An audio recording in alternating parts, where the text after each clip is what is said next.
कैसे हैं आप?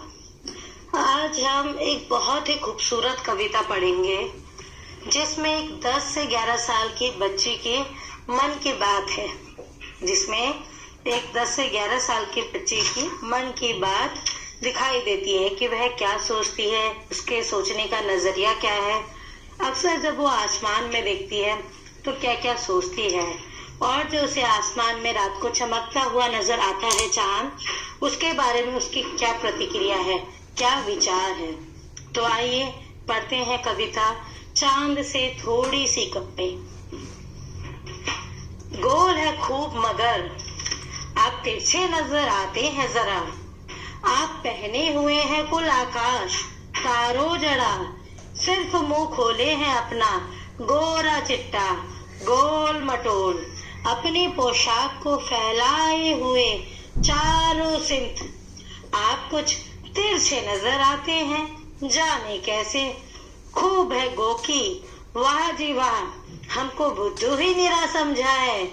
हम समझते ही नहीं जैसे कि आपको बीमारी है। आप घटते हैं तो घटते ही चले जाते हैं, और बढ़ते हैं तो बस यानी कि बढ़ते ही चले जाते हैं।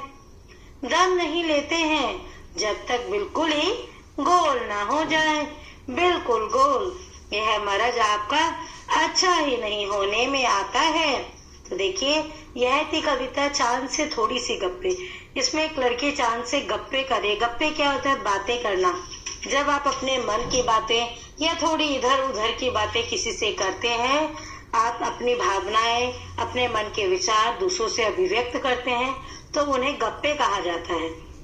तो इस कविता में एक लड़की चांद से गप्पे कर रही है और चांद की आदत के बारे में बात कर रही है, और बोलती है कि आप गोल तो हैं खूब, मगर आप तिरछे नजर आते हैं। आपने देखा होगा कि चांद में प्रतिदिन परिवर्तन होते रहते हैं। पहले गोल होता है, फिर उसके बाद धीरे धीरे छोटा होता जाता है, फिर एकदम एक दिन पूरा गायब हो जाता है, जिसे आप अमावस्या बोलते हो, और जिस दिन वो पूरा हो जाता है गोल, उसे पूर्णिमा बोलते हो। तो जो ये चांद के घटने बढ़ने की प्रक्रिया है, ये इस छोटी सी बच्ची को समझ नहीं आ रही है।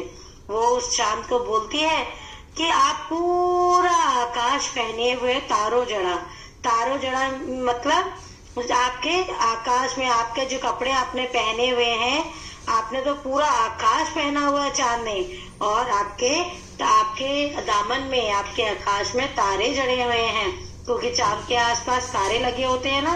आपने रात को जरूर देखा होगा। तो वो बोलती है बच्चे कि आपने तो पूरा आकाश पहना हुआ है, और आपके अगल बगल सब जगह आपके कपड़ों में तारे जड़े हुए हैं, सिर्फ मुंह खोले हुए हैं अपना गोरा चिट्टा गोल मटोल, गोरा चिट्टा गोल मटोल, अपनी पोशाक को फैले हुए चारों सिंध। आप कुछ तिरछे नजर आते हैं, जाने कैसे। तो बोलता है कि आप अलग अलग तरीके के, अलग अलग आकार के रोज नजर आते हैं, यह कैसे होता है? वाह जी वाह, हमको बुद्धू ही निरा समझा है। कहते हैं कि जो आप अलग अलग आकारों में नजर आते हैं, क्या तुमने हमें बुद्धू समझा है? वह बच्ची चांद को बोल रही है कि तुमने हमको बुद्धू ही निरा समझा है। निरा मतलब पूरा बुद्धू समझा है हमें, कि हमें समझ नहीं आता कि आपको एक ये भयानक बीमारी है। देखिए, चांद को ये बच्ची बोल रही है कि आपको एक बीमारी है। कैसी बीमारी? कि जैसे आप घटते हैं तो घटते ही चले जाते हैं, और बढ़ते हैं तो बढ़ते ही चले जाते हैं, और तुम तब तक दम नहीं लेते हो, तब तक तुम पीछे नहीं हटते हो, जब तक पूरे गोल नहीं हो जाते हो। यह मर्ज यानी बीमारी, मर्ज। तो यह मर्ज जो यह बीमारी है आपकी, ठीक होने में ही नहीं आती है। आप घटते हो तो घटते ही चले जाते हो। जैसे कभी किसी इंसान को बीमारी होती है ना, कि जिसका वजन घटता है तो घटते ही चले जाता है, या किसी का वजन बढ़ता है तो बढ़ता ही चले जाता है। ठीक है, उसी प्रकार यह बच्ची चांद को बोलती है कि आपको यह एक ऐसी बीमारी है कि आप घटते हो, आपका आकार घटता है और घटते ही चले जाता है, और आपका आकार बढ़ता है तो बढ़ते ही चले जाता है, और यह बीमारी आपकी बिल्कुल भी ठीक होने में नहीं आती है। तो देखिए, कैसी मासूमियत भरी कविता थी, एक बच्ची की चांद से बातें करते हुए। और यह कविता किसने लिखी थी? शमशेर बहादुर सिंह जी ने। अब आप सोच रहे होंगे कि शमशेर बहादुर सिंह जी कौन थे, तो मैं आपको उनके विषय में बताती हूँ। शमशेर बहादुर सिंह आधुनिक हिंदी कविता की प्रगतिशील युग के स्तंभ हैं, यानी ये प्रगतिशील धारा के कवि हैं। शमशेर जी का जन्म 13 जनवरी 1911 को देहरादून में हुआ। युवा काल में शमशेर वामपंथी विचारधारा और प्रगतिशील साहित्य से प्रभावित हुए। इनकी मृत्यु 12 मई 1993 को अहमदाबाद में हुई। और इनके रचनाओं के बारे में आप जानना चाहोगे? इनकी बहुत सारी कविताएं थी और बहुत सारी रचनाएं भी थी, अलग अलग विधाएं थी। तो इनकी किस रचनाओं का वर्णन इस प्रकार है। चुका भी नहीं हूं मैं, एक कविता ये थी। काल तुझसे होड़, एक कविता ये थी। और मेरी अमन का राग, एक कृति, इनकी एक रचना ये है भी थी। इसी प्रकार शमशेर बहादुर सिंह ने बहुत सारी अलग अलग रचनाएं भी की है। आप सब इनके बारे में पढ़िएगा। अब आते हैं हम प्रश्न अभ्यास से। तो चलिए देखिए जरा इसका प्रश्न अभ्यास कविता से। तो देखिए पहला प्रश्न, आप पहने हुए हैं कुल आकाश के माध्यम से लड़की कहना चाहती है कि क चांद तारों से जड़ी हुई चादर ओढ़कर बैठा है, ख चांद की पोशाक चारों दिशाओं में फैली हुई है। तुम किसे सही मानते हो? दूसरा, कवि ने चांद से गप्पे किस दिन लगाई होंगी? इस कविता में आई बातों की मदद से अनुमान लगाओ और उसका कारण भी बताओ। क्यों, किस दिन इनकी बातें चल रही है। देखिए इस कविता में सिर्फ मुंह खोले हैं अपना गोरा चिट्टा गोल मटोल। तो ये गोल मटोल की बात चल रही है। चांद जब बात कर रही है तब गोल मटोल की बात चल रही है। तो आपको बताना है कि कवि ने चांद से गप्पे किस दिन लगाई होगी। कवि ने इस लड़की की चांद से गप्पे किस दिन करवाई होंगी। इस कविता में आई बातों की मदद से अनुमान लगाओ और उसका कारण भी बताओ। कौन सा दिन हो सकता है? पूर्णिमा, अष्टमी से पूर्णिमा के बीच, प्रथमा से अष्टमी के बीच। और आपको कारण भी लिखना है। फिर तीसरा, नई कविता में तुक या छंद के बदले बिंब का प्रयोग अधिक होता है। अब देखिए बिंब क्या होता है। बिंब वह तस्वीर होती है जो शब्दों को पढ़ते समय हमारे मन में उभरती है। कई बार कुछ कवि शब्दों की ध्वनि की मदद से ऐसी तस्वीर बनाते हैं और कुछ कवि अक्षरों या शब्दों को इस तरह छापने पर बल देते हैं कि उनसे कई चित्र हमारे मन में बने। इस कविता के अंतिम हिस्से में चांद को एकदम गोल बताने के लिए कवि ने बिल्कुल शब्द के अक्षरों को अलग अलग करके लिखा है। तुम इस कविता के और किन शब्दों का चित्र की आकृति देना चाहोगे? ऐसे शब्दों को अपने ढंग से लिखकर दिखाओ।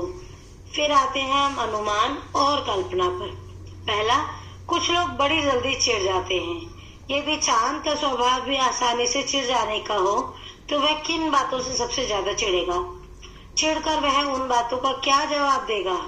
अपनी कल्पना से चांद की ओर से दिए गए जवाब लिखो। फिर दूसरा, यदि कोई सूरज से गप्पे लगाए तो वह क्या लिखेगा? अपनी कल्पना से गद्य या पद्य में लिखो। यानी आप गद्य भी लिख सकते हो या कोई कविता भी लिख सकते हो इस गप्पों पर आधारित। इसी तरह के कुछ और गप्पे निम्नलिखित में से किसी एक या दो से करके लिखो। पेड़ से आप गप्पे कर सकते हो, बिजली के खंभे पर कर सकते हो, सड़क पर कर सकते हो, पेट्रोल पंप पर कर सकते हो। फिर है भाषा की बात। अब आते हैं हम भाषा पर। पहला, चांद संज्ञा है, चांदनी रात में चांदनी विशेषण है। नीचे दिए गए विशेषणों को ध्यान से देखो और बताओ कि पहला, कौन सा प्रत्यय जुड़ने पर विशेषण बन रहे हैं। ख, इन विशेषणों के लिए एक एक उपयुक्त संज्ञा भी लिखो। गुलाबी पगड़ी, मखमली घास, कीमती गहने, ठंडी रात, जंगली फूल, कश्मीरी भाषा। फिर है दूसरा, गोल मटोल गोरा चिट्टा। कविता में आए इन शब्दों के जोड़ों में अंतर यह है कि चिट्टा का अर्थ सफेद है और गोरा से मिलता जुलता है, जबकि मटोल अपने आप में कोई शब्द नहीं है, यह शब्द मोटा से बना है। ऐसे चार चार शब्द युग्म सोचकर लिखो और उनका वाक्य में प्रयोग करो। तीसरा, बिल्कुल गोल। कविता में इसके दो अर्थ हैं, गोल आकार का और दूसरा गायब होना।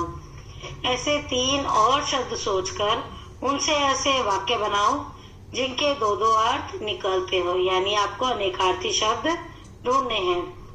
फिर है चौथा, ताकि, जबकि, चूंकि, हालांकि। कविता की जिन पंक्तियों में ये शब्द आए हैं उन्हें ध्यान से पढ़ो। ये शब्द दो वाक्यों को जोड़ने का काम करते हैं। इन शब्दों का प्रयोग करते हुए दो दो वाक्य बनाओ। पांचवा, गप, गपशप, गप्पबाजी। क्या इन शब्दों के अर्थों में अंतर है? तुम्हें क्या लगता है? लिखो। फिर है कुछ करने को।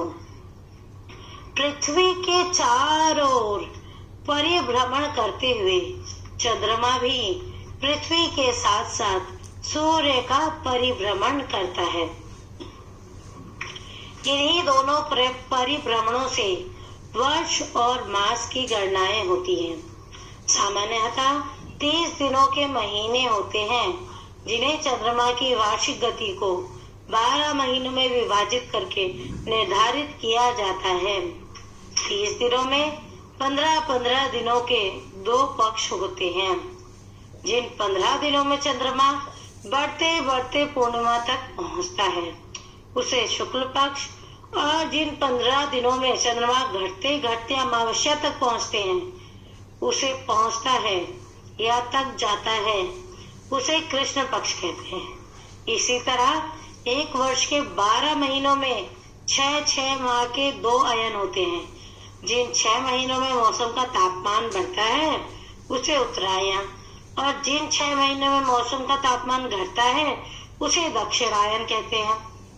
संवत के 12 महीनों के नाम इस प्रकार है: चैत, वैशाख, ज्येष्ठ, आषाढ़, श्रावण, भाद्रपद, आश्विन, कार्तिक, मार्गशीर्ष, पौष, माघ, फाल्गुन। ये हैं संवत के 12 महीने, जिन्हें आप जनवरी, फरवरी, मार्च कहते हैं। उन्हें आप हिंदी में ये मास इस प्रकार होते: चैत्र, वैशाख, ज्येष्ठ, आषाढ़, श्रावण, भाद्रपद, आश्विन, कार्तिक, मार्गशीर्ष, पौष, माघ, फाल्गुन। अब आते हैं अंग्रेजी कैलेंडर पे। अंग्रेजी कैलेंडर की वार्षिक गणना सूर्य के चारों ओर पृथ्वी के परिभ्रमण की अवधि के अनुसार 365 दिनों की होती है। इसके महीनों की गणना पृथ्वी के चारों ओर चंद्रमा के परिभ्रमण पर आधारित नहीं है। इसमें वर्ष के 365 दिनों को ही 12 महीनों में विभाजित किया गया है। इस कैलेंडर के सभी महीने 30-30 दिन के नहीं होते। अप्रैल, नवंबर, जून, सितंबर इनके हैं दिन 30। फरवरी है 28 दिन की, बाकी सब 31। तो देखिए कितना सुंदर है विभाजन। अप्रैल, नवंबर, जून, सितंबर इनके हैं दिन 30। फरवरी है 28 दिन की, बाकी सब 31। तो आप 30-30 दिन को छाट लो। अप्रैल, नवंबर, जून, सितंबर, अप्रैल, नवंबर, जून, सितंबर। तो ये केवल 4 महीने हैं जो 30 दिन के हैं। फरवरी 28 दिन की है और बाकी सब 31 दिन के हैं। आया समझ में? फिर है देखिए, नीचे 2 प्रकार के कैलेंडर दिए हैं, इन्हें देखो और प्रश्नों के उत्तर दो। ये पहला हिंदी पंचांग के अनुसार है, दूसरा अंग्रेजी कैलेंडर के हिसाब से।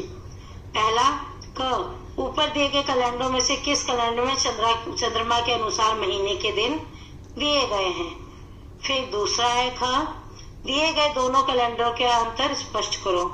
कृष्ण पक्ष और शुक्ल पक्ष का क्या अर्थ होता है। तो यह था आपका पाठ चांद से थोड़ी सी गप्पे। था ना बहुत सुंदर। फिर मिलेंगे अगले पाठ के साथ। तब तक आप इन हिंदी मास को भी याद कीजिएगा और कविता को भी कंठस्थ कीजिएगा। फिर मिलेंगे अगले पाठ के साथ। धन्यवाद।